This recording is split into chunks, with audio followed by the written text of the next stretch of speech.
శత్రువులను వివేకముతో జయించిన నీవు మృత్యువును జయించిన వాడివి అణగుదువు.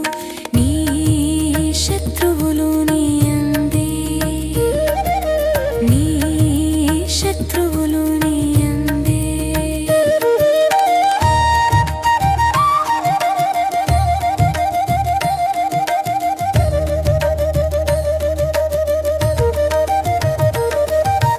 రుచి మాయలో పడి స్వేచ్ఛగా నీటి యందు తిరుగాడు చేప, గాలానికి ఉన్న మాంసము రుచికి జాలరికి చిక్కును. స్పర్శమాయ సుఖము కోరి బలమైన ఏనుగు, ఆడ ఏనుగు మత్తున గోతిలో పడి చిక్కును.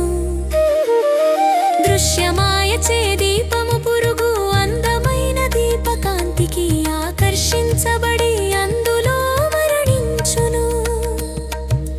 వాసనమాయ మత్తున పడి భ్రమరము సంపంగి పుష్ప వాసనకు మైమరచి అందు జిగురుకు అంటుకొనును. శబ్దమాయలో పడి అడవిలోని జింక పిల్ల వేటగాడి వేణువుకు పరవశించి చెలింపక నిలచి చిక్కును. ఒక్క బలహీనతకే ఈ జీవులు ప్రాణాలు కోల్పోవుచున్నా. నిరంతర బాహ్య విషయములను ఆకర్షించు పంచేంద్రియములు కలవు మన శరీరమున.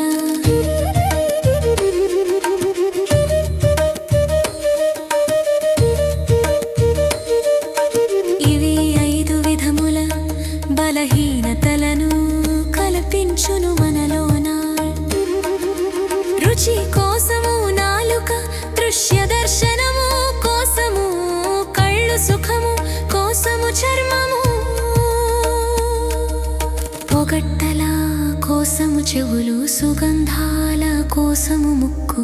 ఇవి 5 వైపుల మనలుని ఆకర్షించి వాటికి దాసులను చేయును.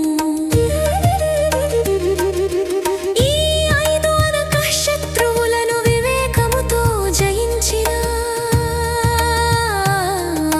మృత్యువును జయించిన వాడివి నీవగుదువని శంకరులు నుడివెను. ఈ 5 అనక శత్రువులను వివేకముతో జయించిన,